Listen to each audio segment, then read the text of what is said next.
Assalamualaikum warahmatullahi wabarakatuh. Alhamdulillah wassalatu wassalamu ala Rasulillah wa ala alihi washabihi wa mawalah amma ba'd. Hadratul mukarramin wal mukarramat yang sangat saya muliakan, para pimpinan dan semua jemaah Masjid Wal Asri Pertamina. Kali ini kita mengawali kitab Bulughul Maram, kitab-kitab hadis yang urutannya menggunakan kitab fikih. Jadi hadis itu ada banyak tipikal, ada banyak model. Ada seperti kitab musnad. Musnad itu berdasarkan perawi sahabat. Misalnya Musnad Ahmad itu diawali oleh Abu Hurairah, berapa ribu hadis yang beliau sampaikan. Sahabat Anas sekian ribu, berdasarkan perorangan. Kemudian ada kitab Al-Jami'us Sahih, seperti kitabnya Imam Bukhari, itu tidak menganut bab tertentu, tidak menganut sahabat tertentu, tetapi menurut kriteria kesahihan beliau-beliau. Ada kitab berikutnya namanya Sunan, ya, Sunan Abi Dawud, Ibni Majah, menggunakan tipe kitab fikih. Nah, demikian halnya Bulughul Maram ini menggunakan tipe fikih.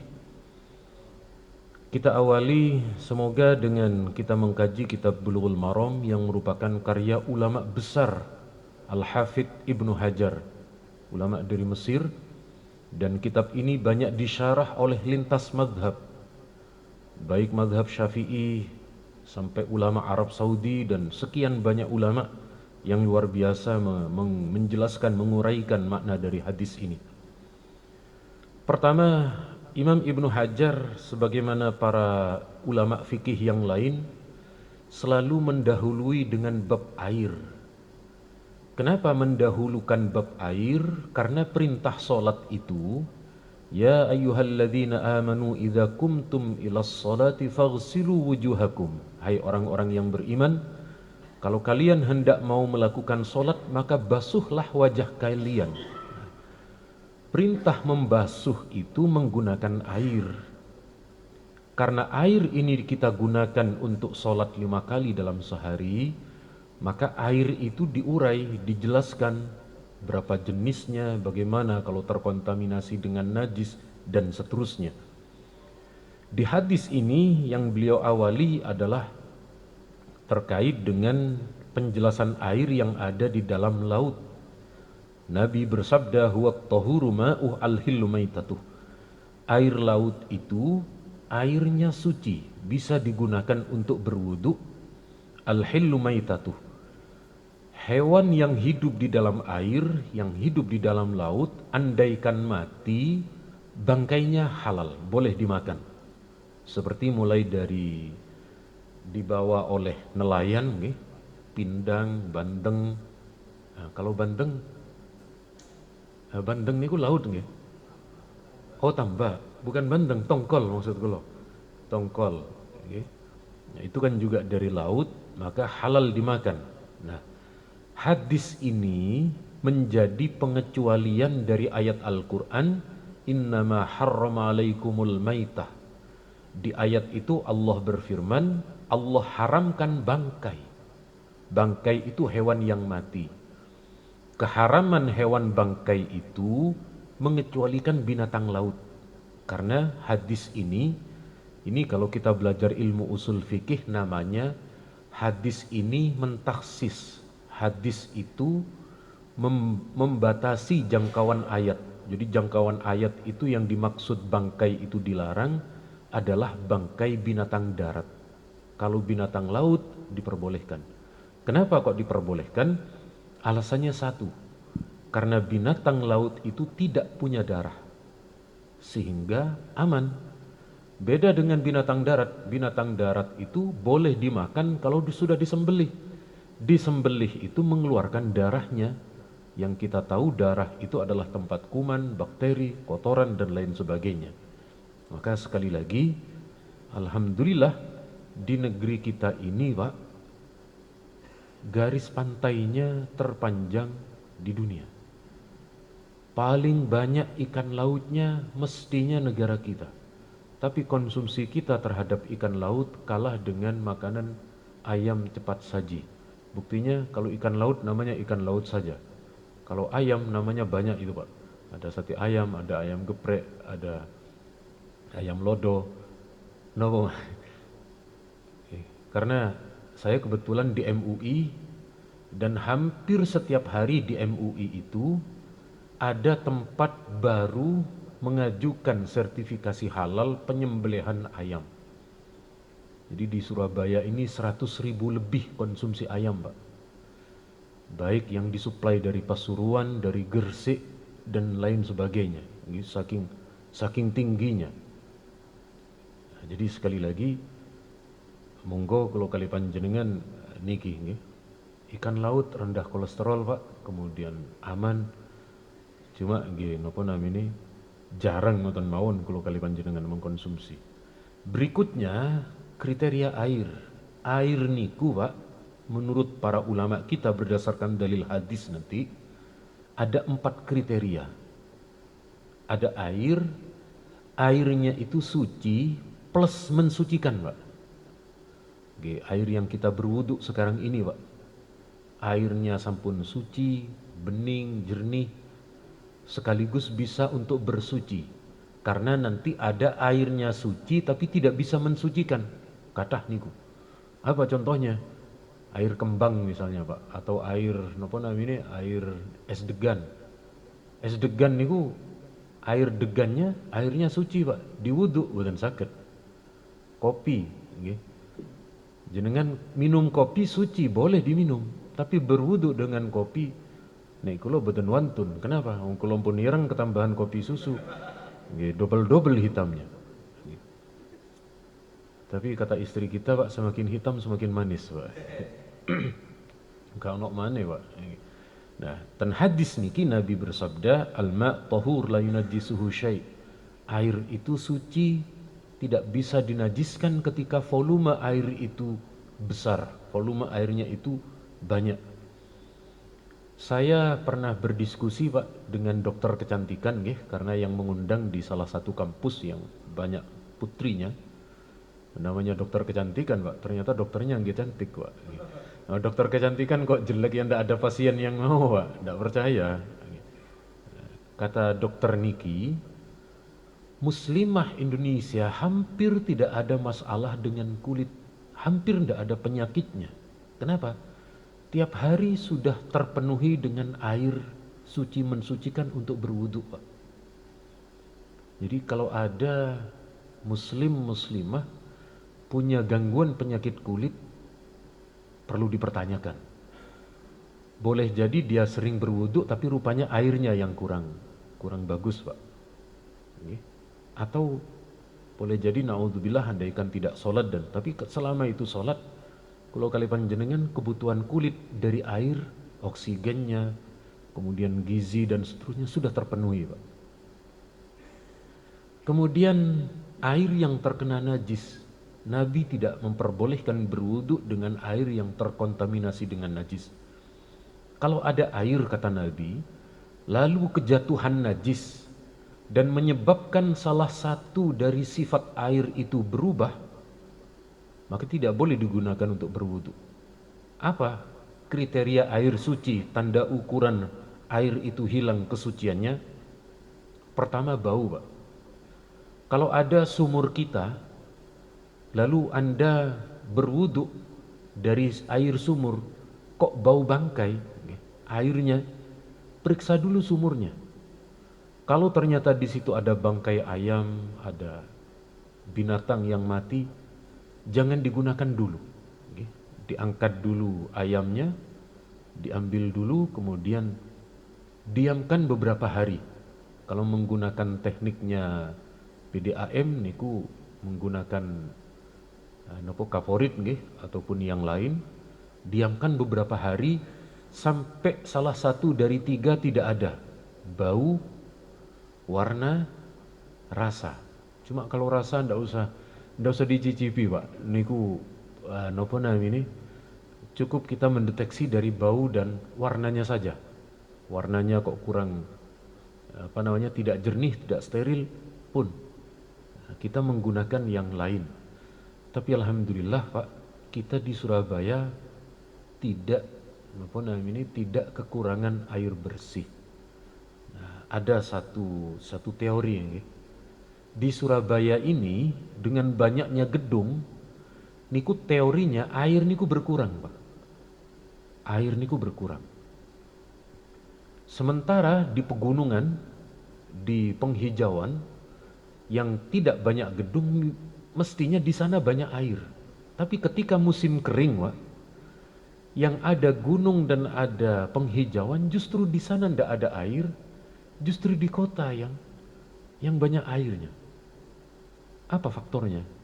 Faktornya adalah ternyata secara teori itu, di mana banyak manusia itu berkumpul, maka di situ sumber daya alam masuk. Di Surabaya ini Pak, sudah tersuplai dari Pasuruan, tersuplai dari berbagai mata air. Ini kularinya ke Surabaya. Makanya enaknya jadi orang kota ini, meskipun kita tidak punya air Pak, ya paling tidak mandinya selalu tidak telat ngoten mawon. Kemudian bagaimana dengan air yang berubah? Air yang berubah karena najis otomatis tidak bisa digunakan kecuali volumenya besar Pak. Misalnya di kali nggih. Misalnya panjenengan wudhu di kali Jagir, aman Pak, karena volumenya tinggi, volumenya besar. Kecuali kali niku airnya sedikit, lebih banyak campuran najisnya. Contoh di tengah-tengah Suramadu itu Pak, niku kan kali nggih. Kali antara daerah Kapas Baru, Kapas Madia dengan sebelah timurnya itu Setro. Itu najis itu dari kamar mandi Pak. Dari kamar mandi ke selokan, dari selokan ke kali. Kalau itu tidak bisa. Tetapi ketika dari berbagai kali menyatu ke kali induk, ke kali besar, secara fikih kalau jumlahnya itu besar dan tidak ketahuan di mana letak perubahannya, sementara warna keruh itu adalah warna asli dari air, maka boleh Pak. Bagaimana kalau dicampuri dengan kaporit? Ketika kaporit itu kemudian sampai ke kamar mandi kita, masih terasa, tidak ada masalah. Sebab kaporit itu untuk memperbaiki sifat air. Demikian halnya dengan niku, napa namanya, dengan penghilang kuman Pak. Jadi kalau panjenengan mandi lalu panjenengan memberi penghilang kuman, saya tidak perlu menyebut merek Pak karena saya bukan sales Pak. Kalaupun saya sales tidak boleh di dalam masjid itu menyampaikan, maka boleh. Kecuali kalau campurannya itu adalah tidak ada kaitan dengan air. Misalnya ada sabun jatuh Pak ke dalam. Begitu sabun jatuh berhari-hari, baunya sudah bau sabun, maka air itu tidak bisa digunakan berwudu. Kalau sucinya tetap suci, tapi tidak bisa digunakan untuk berwudu Pak, karena sudah terkontaminasi dengan sabun. Kemudian niki dalil tentang penggunaan air dengan dua kullah, hadisnya terdapat dalam sekian banyak. Berapa ukurannya? Nah, dulu Pak, dulu di zaman Nabi itu menggunakan volume kullah namanya. Kullah itu sekarang sudah tidak ada. Semua dunia termasuk dunia Arab sudah menggunakan meteran kalau itu dalam bentuk bangunan, liter kalau itu dalam bentuk timbangan air. Maka menurut para ulama kita, kalau panjenengan berwudu air itu ditampung di dalam bak, gunakan bak seukuran 270 liter. Atau kalau kira-kira begini, ini adalah seukuran niki Pak, seukuran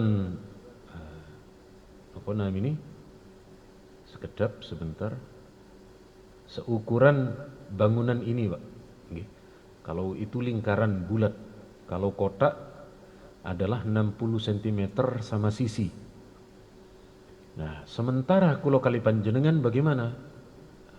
Misalnya banyak saudara kita itu yang ketika ke POM, ketika di berbagai POM itu kan di sana menggunakan kamar mandinya plus sholat.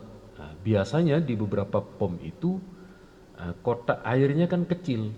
Bagaimana supaya aman untuk berwudu? Kerannya tetap dinyalakan, tidak ada masalah. Jadi misalnya baknya itu bak airnya cuma 50 cm, cuma 50 cm kecil, maka ketika berwudu kerannya dinyalakan. Berwudu di situ tidak ada masalah.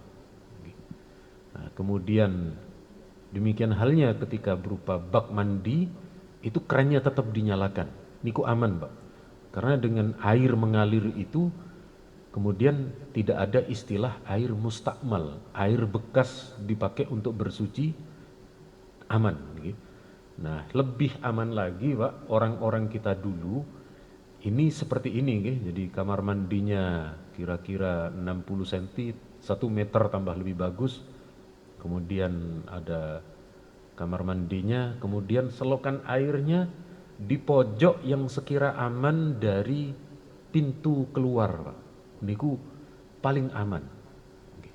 Nah, cuma saat niki kondisi berubah, Pak. Yang seperti ini sudah tidak ada, toiletnya sudah berupa toilet duduk, tapi enten selang. Ini sebenarnya aman selang niku, tinggal nopo ini tinggal disemprot dirata dan sebenarnya lebih hemat air itu nggih. Lebih hemat air daripada biur ngoten niku lebih hemat niki. Jadi intinya kula kali panjenengan nanti di beberapa pertemuan ke depan kita membahas najis, Pak. Kalau kita sudah tahu najis, apapun kondisi jedingnya aman. Apapun kondisi jedingnya. Ini belum seberapa, Pak. Kalau di masjid masih bagus ada selang itu. Kalau ke mall tidak ada selangnya nih, Bu. Selangnya cuma dari bawah nopo nam ini. Dan niku tambah murat marit nek niku, Pak, najisnya, Pak. Nggih. Tambah merata kemana-mana. Makanya kulo agak sedikit gelisah terkait dengan para arsitek yang cuma mementingkan bentuk arsitek minimalis tetapi mengabaikan kesucian. Cuma alhamdulillah kira-kira 2 minggu yang lalu, Pak, kulo ketemu dengan dosen ITS. Ternyata di ITS niku enten jurusan arsitek Islam. Ada jurusan arsitek Islam. Wah niku kulo remen sangat. Tanglet materi kulo, wah langsung kulo buatkan niku. Baik tentang kesucian bagi kulo sampaikan nih. Paling boten sedikit berkontribusi lah terkait dengan masalah khususnya kesucian di beberapa masjid. Ten meriki, ten kamar mandinya, gimpun enten niku nopo nam ini, toiletnya pun enten niku loh, nopo nam ini, tabir sing sekiranya tidak kecipratan. Sing eman niku yang di beberapa mall dan di beberapa bandara niku yang perlu kita menjaga sendiri-sendiri. Kemudian untuk mandi junub insya Allah pada pertemuan yang akan datang. Tetapi pada intinya, Pak, kulo kali panjenengan berwudu niki sampun kita jelaskan dalil-dalil hadisnya. Monggo kalau ada pertanyaan baik seputar masalah ini atau masalah yang lainnya saya persilahkan. Bisa dimengerti, Pak nggih? Alhamdulillah. Monggo. Nggih.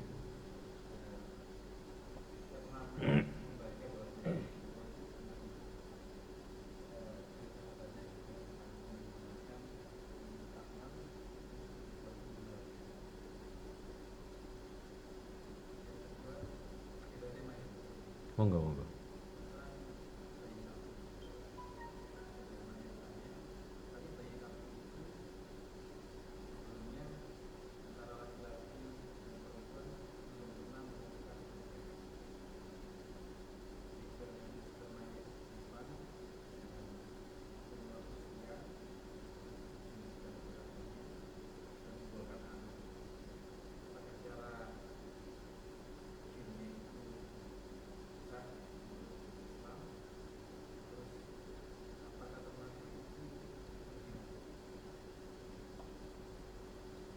Matur nuwun. Pertama, bagaimana dengan air mustakmal? Ini sebenarnya pembahasan di bulan depan karena ditanyakan ya saya jawab sekarang.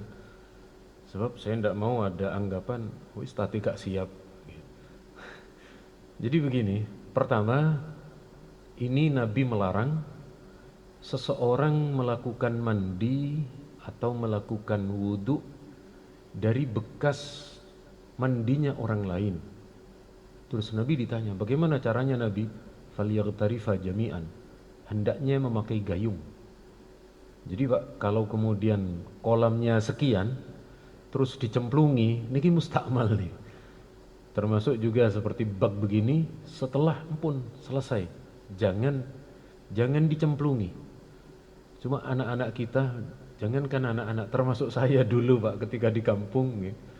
Kalau orang tua kira-kira tidak tahu, mandinya nyemplung ke dalam Pak. Tetapi kan kalau di kampung jedingnya besar, ya. Jedingnya besar, baknya juga besar.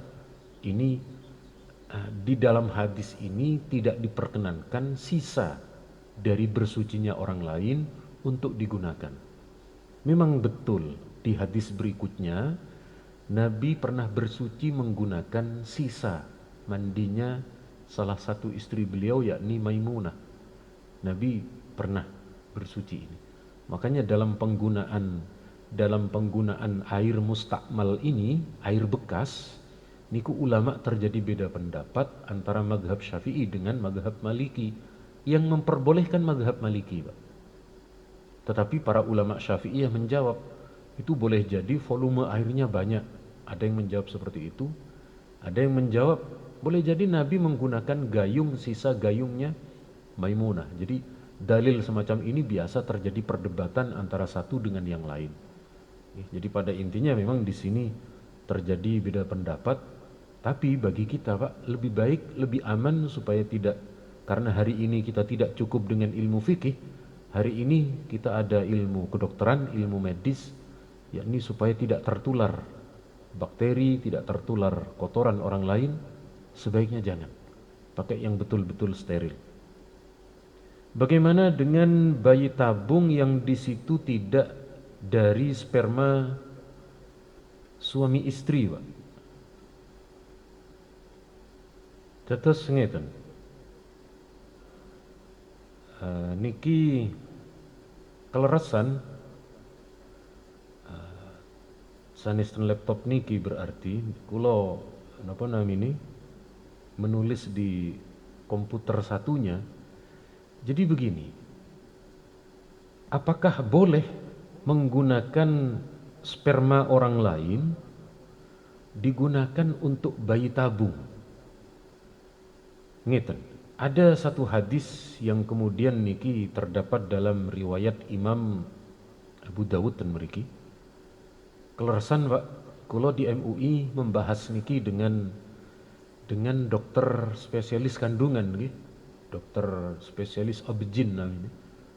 Obstetri kali nopo setunggali, mboten hafal kula. Ten hadis niki Nabi bersabda begini, la yahillu limri'in, tidak halal bagi seorang muslim yang beriman kepada Allah dan beriman kepada hari kiamat, ayyaskiya ma'ahu zar'a ghairi, tidak boleh menanamkan benih spermanya ke tempat kandungan orang lain. Nah, terus berdasarkan hadis niki, untuk pembuahan anak sperma niku harus dari suami istri. Kalau istilah kedokteran niku sperma dan sel telur, Pak. Sperma dan sel telur niku kemudian dipertemukan di sebuah tabung yang disebut tuba falopi namanya. Kalau sudah berupa embrio, lalu dimasukkan, Pak, disuntikkan ke napa namanya, ke rahim, ke kandungan, ke sel napa namanya, ke kandungannya. Nah, jadi kira-kira nanti seperti ini bentuknya saat kemudian orang napa namanya, saat orang niku mungkin Rin kalau lupa meletakkan filenya, insyaallah filenya ada di sini.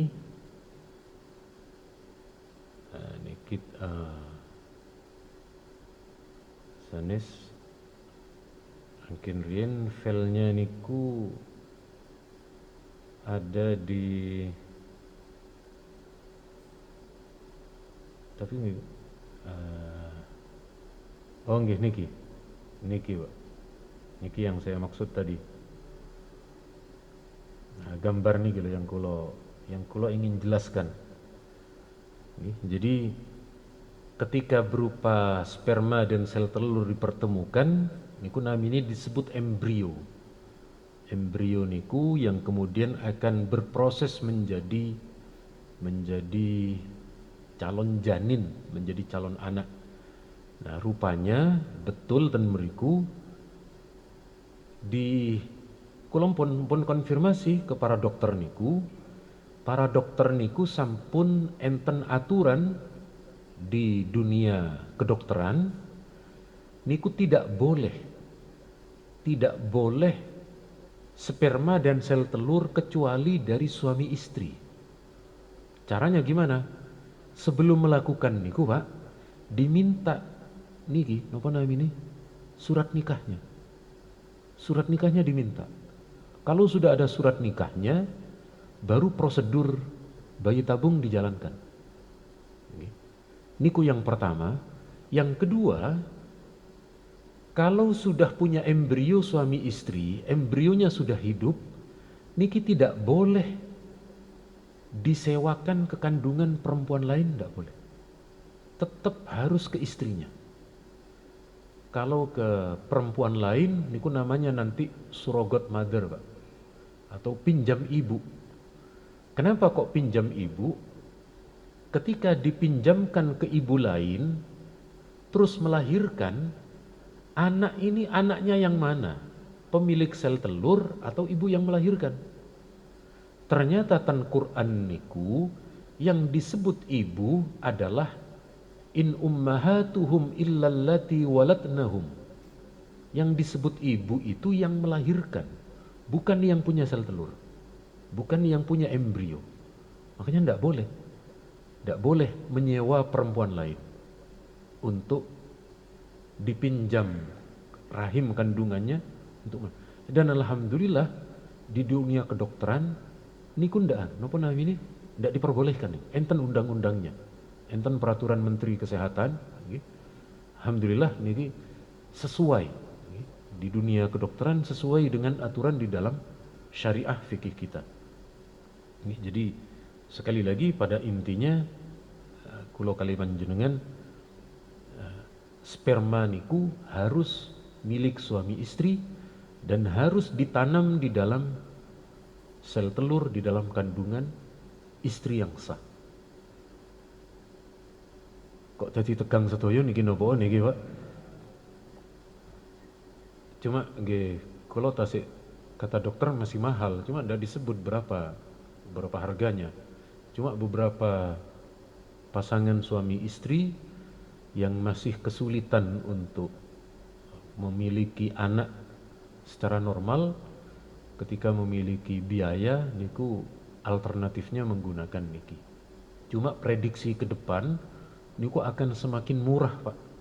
Ketika alat niku semakin diproduksi mahal, semakin diproduksi banyak berarti semakin lebih murah. Dokter spesialisnya semakin bertebaran, rumah sakit sudah semakin banyak yang apa namanya yang bisa melakukan, nanti semakin murah. Sama seperti operasi sesar dulu mahal, Pak. Saat niki banyak rumah sakit tingkat kecamatan pun mampu niku sampun bahkan sampun masuk ke BPJS gitu.